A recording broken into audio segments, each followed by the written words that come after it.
All right, boss. How you doing? Look at you all dapped out with your new OPEX hat. By the way, that's one of the warmest hats I've ever worn. It's Is we great. we had a lot of clients asking how they could get them as well. Yeah. But I think back to now when you presented it, you gave me that gift for Christmas. Great gift along with that hoodie or the zip up hoodie. Really good look. It's white. It's white. As soon as my wife saw it, she goes, that won't last. And then I remember Chloe, right? Chloe, I think the second day she had the hoodie on, she spilled coffee on it. But it's made of great material, so it cleans well. But Yes. you said something to me that day that I don't know. I stopped and thought a little bit. I mean, is this me? Is this how I come across? You just looked at me and says, "Well, I got you this hat, but you probably won't wear it because it'll mess your hair up." Yes. And to be honest, I've seen all the coaches wear their hats to the gym, and I have not seen you wear it to the gym yet. Yeah, well, in fairness, Kurt doesn't have any hair to mess up. This is true. So no, I haven't. Well, I'm warmer. I have hair on my head. I don't need to heat my head. Oh my Trying to gosh, it show was. off that hair for as long as you have it, huh? Hey, I've got hair. I have many friends that are even younger than me that don't have hair, right? And it's Mhm. not by choice. So I'm very thankful for this head of hair that I have, and I think we should stop talking about this and move on to our topic.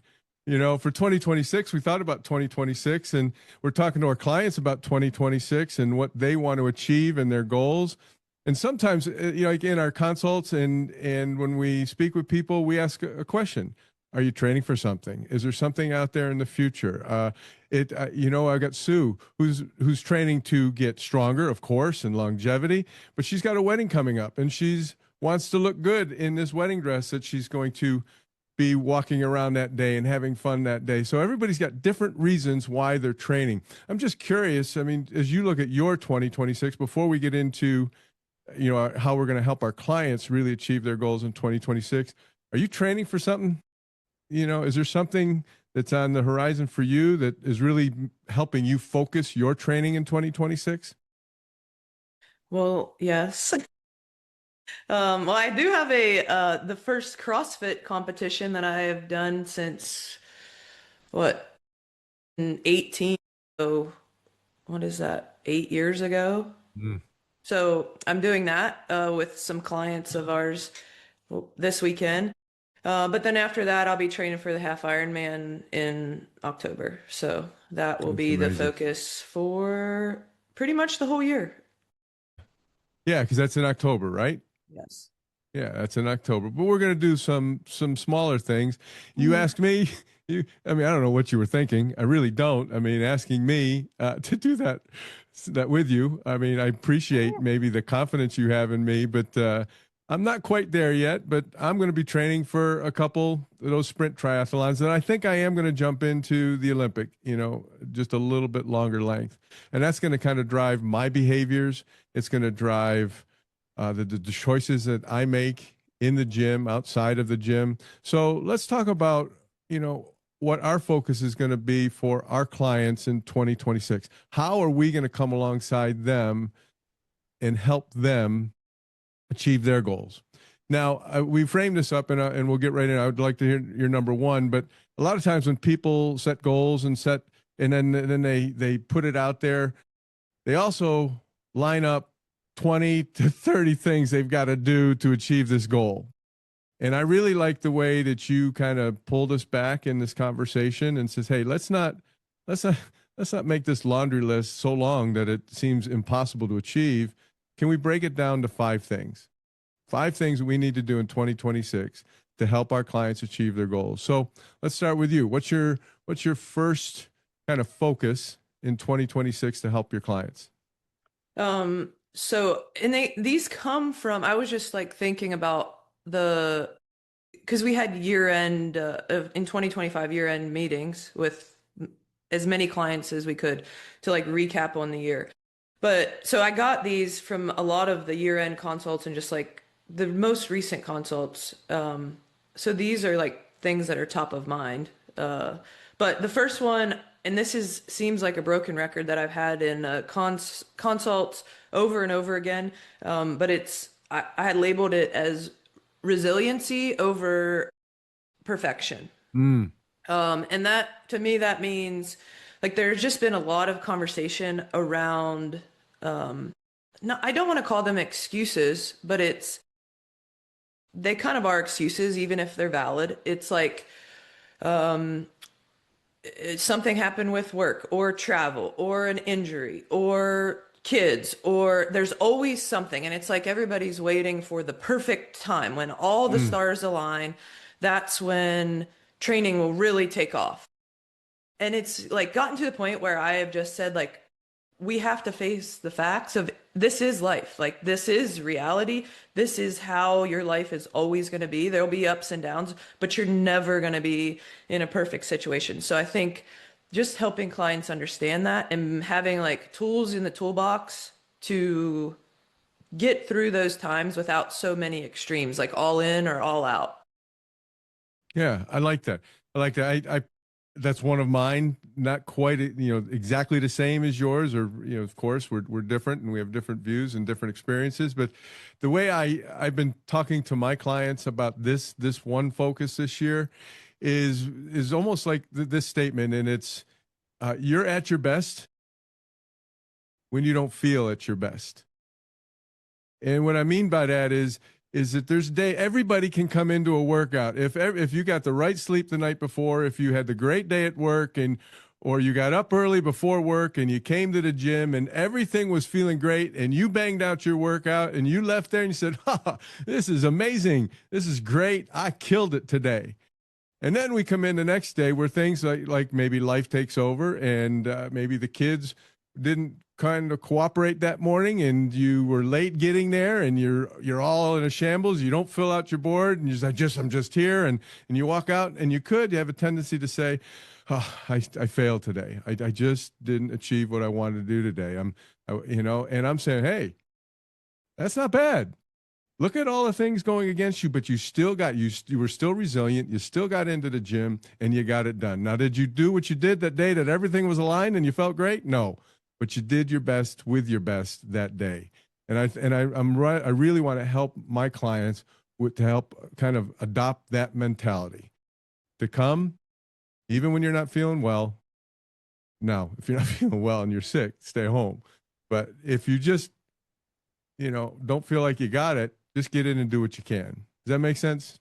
Yeah. Well, and I had that kind of on my notes is 100% effort can look different on different days. And I think Hmm. too, a lot of the conversations that I had are people saying, well, at this time in 6 months ago, I was doing this, or last year I could do this. And it's like, well, your life was different at that time. So I think just adopting the mindset that training doesn't have to look the same year round. Like there are waves of training, just as there are waves of life, and your training should support those waves of life. So like you said, if there's no travel and everything is on point, kids are behaving, so you're sleeping and nobody's sick and everything, it's like, yes, that phase of training is going to look different than potentially around the holidays or potentially when work, you have a like major deadline at work or whatever it may be, like Summer training. vacation, right? I mean, the kids are in Yeah. school throughout the year. Now all of a sudden you got to fit your workout in with the kids at home, and that's a whole different Whole thing. different. Yeah. And so that's where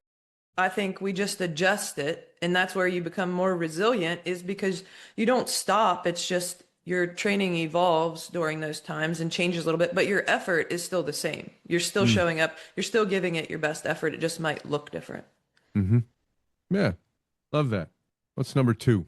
Number two focus for 2026. Strength is a lifelong skill, not just a phase. Hmm. Yes. Yes. I just feel like we are tapping into the belief that strength training is needed. Mm-hmm. But I don't believe that people are 100% bought into it.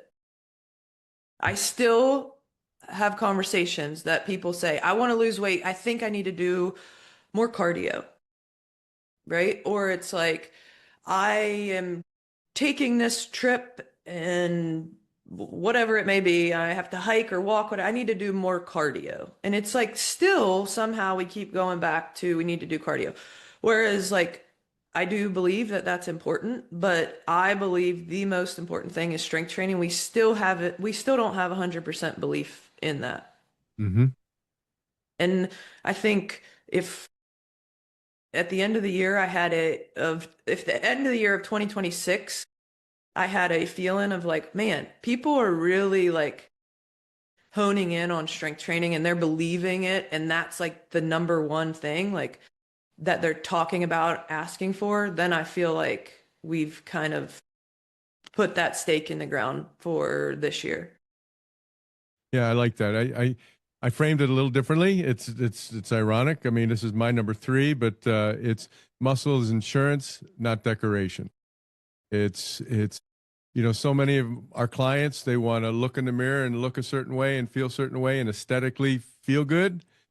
And really what I am after, even in my own body, is how does it function and how's it going to function over time and how am I going to age and can I create longevity out of my life? So it's not a it's something that it's a luxury. It's something we really need to focus on and train our mindset to be getting stronger.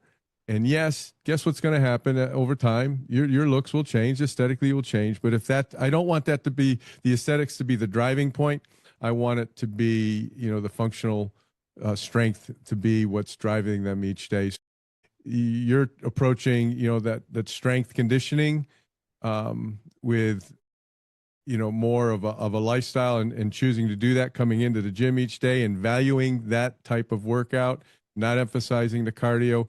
I'm looking at it more as, how can I help people really understand why they're in the gym and what this program and the system is doing to help them achieve a longer, more kind of quality of life.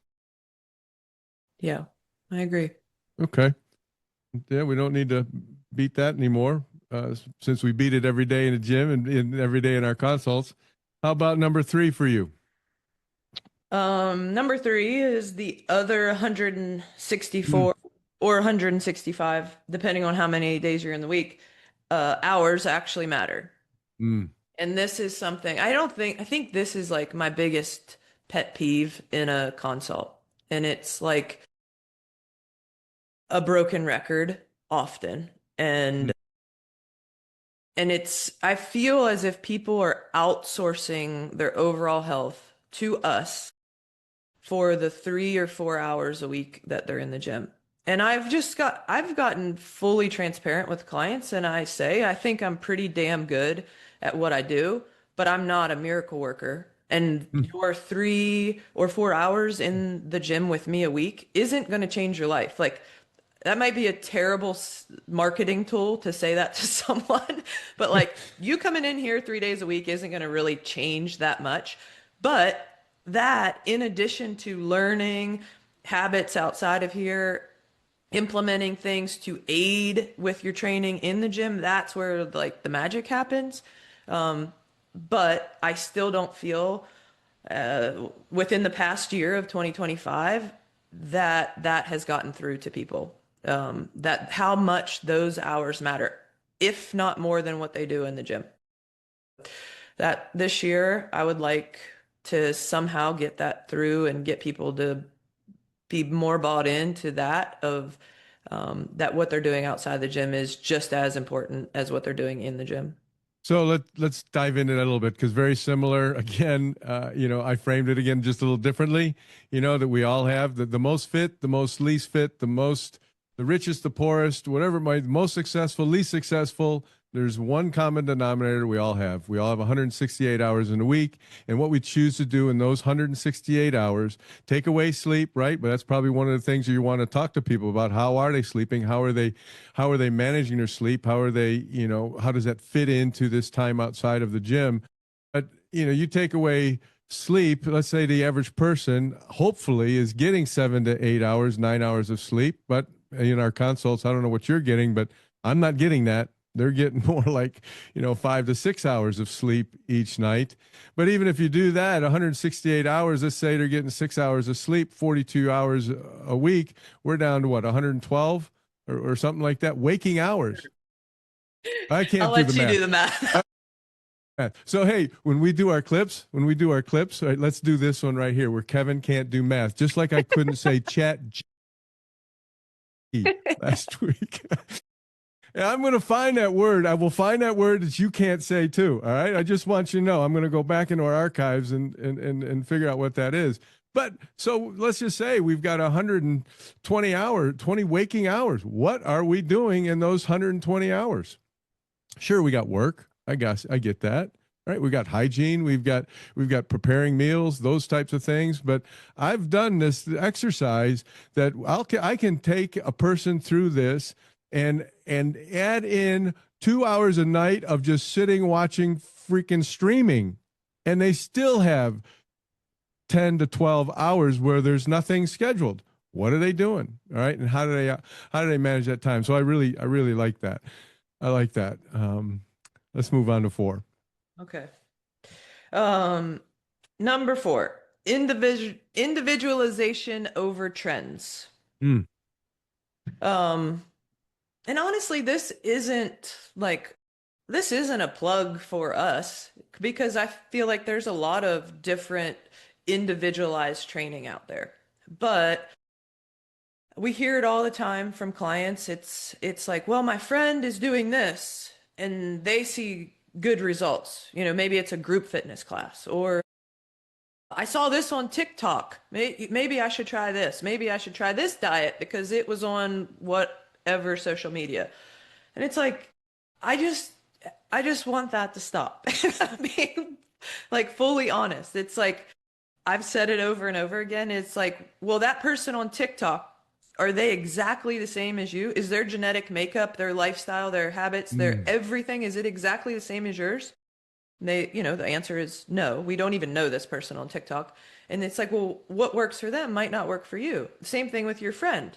Your friend that's doing a group fitness class and is seeing good results, that doesn't mean that you will see good results. Or maybe you do, but then, like we said, when life happens and you can't do that high intensity training that your friend has been doing and that you would be doing if you were there, then what happens? You get Mm. injured, you get hurt, like you don't go because you don't have the mental capacity to handle it, like whatever it may be. To whereas if you have something that's individually designed for you and meets you exactly where you currently are.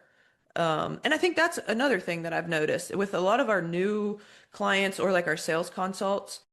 People will say, well, I've tried this in the past. I've tried this in the past, tried all these things. And either they got injured, they were intimidated, they couldn't keep up, they felt inferior in these fitness, whatever trends that they were in. They feel defeated coming out of that. And it's hard for me to then explain to them, but that's not what you needed. Like we are here. They're always scared. Like, I don't know if I could do this because 3 years ago I tried a Orange Theory class and I couldn't do it. And it's like, well, we're not that. Like, we're going to only give you things that you're capable of doing. We're not going to give you something that you can't do. We're not going to tell you to just, oh, we'll water something down for you to make it. We're going to give you exactly what it is that you need. That was a Mm. really long way of saying it, but No, I think it was a great clearly way of I've had saying it. this conversation a lot with people. And it's just, yeah, I just want people to get something, whether it's with us or something else that's catered to them. Yeah. On that note, I'm gonna kind of veer off a little bit, but it may blend a little, um, in that some of the things that I hear in the gym sometimes are like someone will have a really intense workout, right? And there's another person in the gym that doesn't quite have it, and it's all of a sudden you hear things like, oh, I'm glad that's not my coach giving me that stuff. I'm glad it's a, but you can almost sense that they're saying, I'm glad I'm not, but boy, I wish my coach would do that. And I'm not getting that. Why am I not getting that kind of workout? And so they're always looking at others. They're not trying to run their own race. So one of my focuses this year is to help people understand that everybody in this gym is running their own race. They're Mm-hmm. running their own. They all have their goals, their abilities, their capabilities, and their mentality and the way they can be pushed. And so I want to one of my fourth, and it stems from a comment you made about yourself, which I 100% agree with, and is something that I want to try to get better at, and that is to stop being a yes man. Because I have a tendency sometimes, all right, when I hear people talk about what they want, and they and often and sometimes when they are comparing it to what they see others doing in the gym, my one of my first tendencies is to go, oh, how can I help that? How can I make that happen for them? And it may not be, it most likely is not the right thing for them. So Right. I am going to improve my goal for 2026 is to become yes of a less man and challenge when my clients maybe come to me with a TikTok video, maybe come to me with why can't I do what they're doing, and be firm but knowledgeable and confident in my response and say, this is why. So one Mm-hmm. of my goals to help my clients this year is to really become less of a yes man and come alongside them and help them run their race. Does that make sense? Yes. Yeah. Actually, it's funny because I just had this conversation last night in the gym with clients. Um, so it just so happens that there's a session in the gym that have several of my clients that I would say have been there for years now that are similar age, similar demographic, similar athletic, come from an athletic background, have loftier physical fitness goals. You know, they want to do competitions, they want to do races, they want to compete in something. Those are things that they have stated to me. And, you know, it was a joke. Some of them have some nagging injuries that are like lingering. You know, and the same thing that you said, like the opposite was like, well, if so and so was my coach, I might not have those injuries because I'm not doing these things. And my response is like that's the price that you pay for wanting to do these things, you know? If you want to compete and you want to do these physical fitness competitions of some sort, they're different across the board, but that's a risk you take. Those people that you're comparing yourself to aren't training for a competition, for a tactical event, aren't training for a half Ironman, aren't training for a CrossFit competition, aren't training to do all these things. So yes, your risk of injury is way higher. Yeah. Now, granted, we're going to try to, you know, make the chances less likely. We're going to work through it. But, you know, for an example, Sally, that's a 60-some-year-old lady who just wants to garden in the afternoon, is much different than a 26-year-old male who's competing for something, you Mm-hmm. know? And so, like, that's the thing is people have to understand. And I said too, it's like that's proof that you're doing something also. Like injuries, that's a whole different story, but I don't know about you. I don't like to be injured, but a little nagging ache and pain here or there, that's proof that I'm doing something. I'm 66 years old. I filled with a life of doing crazy things at times. I don't think there's a day I don't have something nagging me that Right. I've got to get through. But I But can there's a guarantee difference it would between be a nagging pain and injury. There's also a difference between the two. right. Yeah. And that's if you look at a professional athlete, there's not a single one of them that has played a career that hasn't had multiple injuries. That's the price that they pay for competing at a high level. And in life, if even if it's the same, even if you scale it down, if you're doing a local 5K, but you're training really hard for it, at some point it's inevitable that you probably will have an injury. And so that doesn't mean that you maybe we need to tweak training a little bit for injury prevention, maybe we need to do something in your programming, but it's also like just part of the process, I think.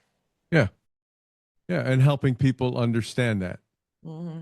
Right. I totally agree. And that conversation took place last week too. So it must be on some people's minds, you know? Last one. What's Last, the number five? sustainable progress is greater than fast results. So this is a perfect example. And I actually had this down before my consult yesterday. So had a consult yesterday. We did an in-body scan with a client, and the last in-body was done in October of 25. So we did it, mid-January now, and things were slightly up. So weight slightly up, body fat slightly up, muscle mass slightly down. And I mean like slightly. Mm-hmm. So you give it to the client and they're like, oh my gosh, everything's falling apart. Nothing I'm doing is working. So I took my hand and I covered up. There were probably, I don't know, 8 different marks because on the embody, it trends it over time. There are about 8 different marks on there because we get on there probably every couple months. I covered up the middle part of it. So from February of 2025 to January of 2026, there was a 10 or 12 pound loss of weight. There was like a 3 or 4% body fat loss, and skeletal muscle mass was like slightly up. But that's really hard to keep skeletal muscle mass up while you're losing 10 or 12 pounds. So I'm like, in the middle of it is like this, right? It's like up, down, up, down, up, down. But just less than a year, it's like 10 or 12 pounds. And that was a good example of like, that was sustainable. Like over a year, you lost 12 pounds. If you lose 12 pounds again next year, would you be happy? That's 20, 24 pounds down. And when you frame it like that, it's like, they're like, oh yeah. And they're like, and I really didn't feel like I did that much different. And I'm like, Mm. exactly. Because if you would have gotten on here every month and it's 5 pounds down, 5 pounds down, 5 pounds down, I guarantee you're not going to be able to sustain that throughout the entire year.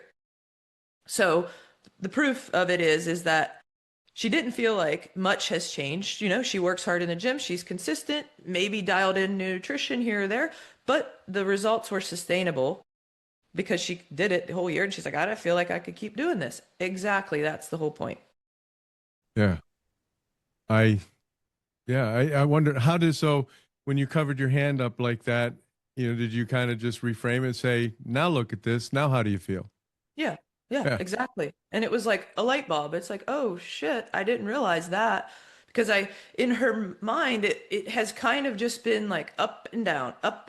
But in the grand scheme of things, it was trending down the entire time. Um, and we hear that a lot in consults is, though, especially with the in-body, is that's a thing. It's like, oh, I only lost 3 pounds. It's like, okay, but you've only been here 3 months.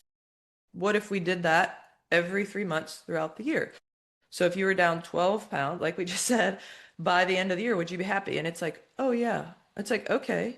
Or would you like, we talked about that. I think we did this on the last about that like Biggest Loser podcast Mm-hmm.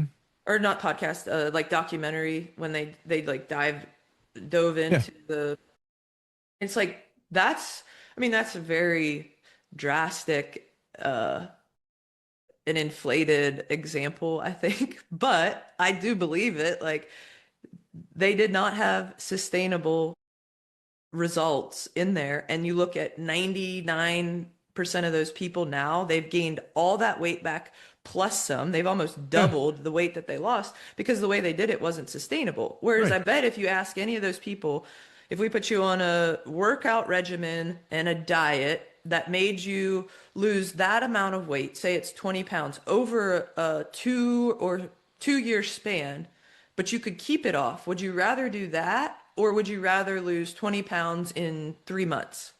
If you gain, and I bet that all those people would take the longer approach to it just because one, you can keep it up for the long run, and two, it doesn't impact your life that much. Mm-hmm. That's another thing is like it doesn't take um like a very high amount of effort or discipline to tweak things here or there to make you lose 2 pounds over a couple months. Right. Yeah. You mentioned like the TikTokers and social media. One of the things that I need to do for myself. I want to help my clients even, kind of, adopt this, this mentality or this habit.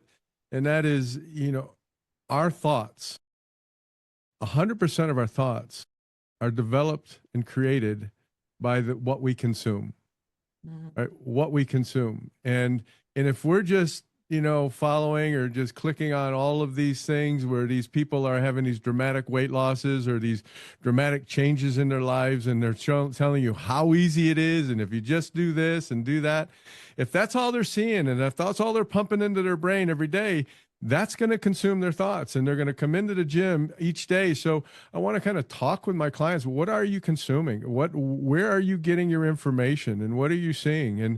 And understanding that, yeah, that over time we're better off making changes over time, because they'll have that stick to itiveness to it, right? It'll stick. It won't just be a novelty. So my number 5, it goes along the lines of consistency. We may have spoke about this already today, but there's 3 elements of it that I really, kind of want to, install or help people kind of adopt into there. And I think maybe you brought this up through resiliency and things, but the 3 kind of foundations are that behavior is greater than novelty. So what the choices we make, the behaviors that the habits that we develop over time are better than the quick fixes, the nuances, the new ideas, the things that are out there. You I'm sure you've seen these stupid things, right? And it's almost making fun of TikTokers or these people that are doing these like outrageous things where you'll see somebody strap a desk to their shoulders, and they'll strap on the barbells with weights, and they're doing pull-ups with the stupid things, almost making fun of the stuff that's out there. And that's that novelty stuff. That's that stuff that, is trendy, but it's not longevity. It's not going to carry on through life. So behavior over novelty, routine, and making it simple for my clients. Sometimes my clients, and I get it, but I don't get it at the same time. You and I have talked about this, and I've gotten to this point right now. I almost eat the same things every day right now if I want to achieve the results that I want. I'm fueling my body to do what I need it to do every day, whether it be to change my body composition or be able to train in a gym. I've really adopted, and it's become very simple, and it's boring. A lot of our clients don't like simple and boring. They want, extravagant and not novel, right? They want the new stuff. So, but routine, just creating a routine every day, a program, a system in place, and then ownership over dependence, to help my clients not become dependent upon us, but actually walk in and take ownership of their workout, take ownership of their life, and the goals that they want to achieve. I want to be there to assist them. I want to guide them the right way. I know I've got a team of people around me that when they walk into the gym, they're going to be supported the same way that I want to support them, but I want them to take ownership. So that's my number 5. Yeah, I like that. I think that is if I would agree with that is the dependency piece on it, like you said, about having autonomy, our clients having autonomy. Another probably terrible business model of like the goal is to teach people to be able to do this stuff on their own. And if they don't have us, they can still do it. They have the knowledge, the practice, the terminology down. They know all of these things without us doing it for them. Mm-hmm. And I kind of get people say to me sometimes of like, well, but why don't you just do this for me? Or what so and so does this for me? And I'm like, well, what are you going to do when so and so's not there? If you're traveling, like you say, I'm going to the beach this week, how are you going to know those exercises if you don't learn them now? I'll certainly help you with them and I will make sure you have good form and technique, but you have to connect the dots of the term and what movement that is. So when I'm not here, you can do that. Mm, yeah, Yeah. that's it. So 2026 is going to be a great year. It's going to be a great year, but it's not just going to happen on its own, right? Mhm. Right. We just can't walk into this year and not have a plan. All right. So our clients, what's your plan? What is it you want to achieve? And then these are the kind of the 5 areas that we're going to kind of come alongside our clients to help them achieve their goals. Do you find, and kind of we'll wrap this up in, do you find that putting this together for our clients also helps you? Yeah. Yeah. I mean, I'm just as guilty of all of these things as my clients are. I was just called out last week on this by my coach. Was like, I was like solid 2 weeks into the year, everything, my workouts were fantastic, food was fantastic, like just like routine, sleep, everything was 100%. Couldn't have asked for it more. Last week, I was like, oh, I just feel like I've lost like and she said to me, she's like, well, do you think you were doing too much? Like, do you think Mm. that you were doing too much? Like too too fast? And I was like, yes, you are correct. It's like where there wasn't any gray area. There was no like fun. It was all serious. It's like, no, we're doing this, we're on track. And it was like there didn't leave any room for fun or enjoyment or anything. And that is not sustainable. So yeah, in 2 weeks after being all in, I hit a little crash. And that's what it reminded me. Like, I, I'm no different than my clients. They're going to be doing the same things. Like, if I can't escape it, they can't escape it either. It's just, but I think too, it's also, it doesn't take much for me to have self-recognition of it. I'm not fighting against Hmm. it. I'm not going down a then 3 week binging rabbit hole of not exercising, not doing that. It's like 1 or 2 days, and it's like, yeah, I probably need to like tweak it a little bit so I can sustain this, until October instead of going all in right now. Whereas I think that that is a goal for the clients too, is to have that self-awareness piece and then have that time frame of maybe the in between be a little bit shorter. You Yeah, know what I'm saying? I do. But and whether, here's where I'm going with this. You felt this, but you've also had probably experienced this in your past. Can you recall a time in your life where you were just all in every day, every Yes. day, every day? Probably multiple times of the year. Right. Right. So where I'm coming from this is many of our clients, at least many of mine, probably have never pushed their bodies the way that you've pushed your body and pushed their nutrition and strictness of the nutrition the way that you've pushed yours. So sometimes, and where I'm going with this is sometimes they think like, oh my God, this is too overwhelming, this is too hard. It's because they've never done it before. And part of my role as a coach is to help them understand that, yeah, okay, this might seem a little overwhelming right now, but you're really not, it's not something you can't do and you can't achieve. And just but help them understand that. Does that make sense? Because you've been there, you've pushed, you've kind of are able to have that self-reflection and say, whoa, time out, something's not feeling right.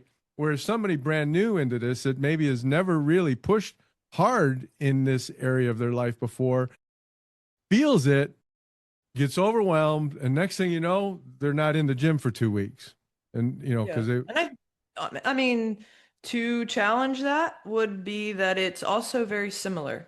So you take me, right, who had that too hard, too much for a short period of time. I hit a point and it's like, okay, well, I know I'm not gonna stop, but I just tweak it a little bit. Add some time in for fun, add some time in for rest, add some time in for enjoyment. But the main picture stays the main picture. The main goal is the main goal. It just doesn't have to be as intense so it can last longer. I think a new client that has that same thought, if they come to you or me as a coach and they're like, this feels too much, too extreme, the ultimate goal is to get them to last a long time. So it's like maybe the same thing is like we tweak the amount of training they're doing. Maybe we cut an hour down to 45 minutes in the gym. Maybe their food, they are like super restrictive of it. And it's like, well, maybe we just like change a couple things here or there. So it's really like, in my mind, it's very similar Mhm. of what the approach would be to change. Yeah, the adaptation is the same, Hmm. right? It's the Yeah. same. It's just helping our clients understand that. Yeah. Awesome. Well, I am looking forward to 2026. I'm looking forward to training and to helping my body get stronger and be able to do things that other people my age, wish they could do. I kind of like that. I'm That's a good. excited to go out to the lake with you again. Why? Oh, all right. It's Okay. So, funny. so it's fun, right? Yeah. So it's like, all right, you and Lauren, all right, go off, Anthony, go off swimming. You look, where's Kevin? He's back there holding on to his buoy, trying to catch his breath. I was thinking about that the other day of like everybody kind of, they tease us about doing these triathlons. They're like, "Why are you doing that?" Like, "What?" But you think about last year, just like the times that we've done it in the training. I feel like the times that I've laughed some of the hardest was in some type of training. You like crashing your bike into a guardrail, taking Anthony out on the road and he has no idea how to ride a bike. Michael not having any equipment for a race. Like it's just I feel like it's always fun, even though the training is tough. Some of the like most fun that I have had in the past few years, I feel like has been from that training. Yeah, I think there's that community. There's everybody is again, they're running their own race, but they're training, to be able to complete that race. Mhm. And I am, my wife, Cynthia, she just scratches her head and looks at me. Why are you doing this? Why are you doing another one of these? And I said, well, I'm not going to just do another one. I'm going to do two this year, and maybe that second one's even longer than the first. And she just and but it's fun to train with other people, even though we're not training together often. But yeah, when we go out to the lake, you can laugh at me all you want, but I'm going to be better this time. I believe it.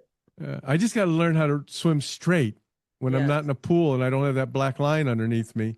I got to Yeah, learn how to you swim straight. basically swam a full Olympic distance at the Yeah, last sprint because you were so far off the I course. did, and had to come back on course. Oh Oh. gosh, 26, great year.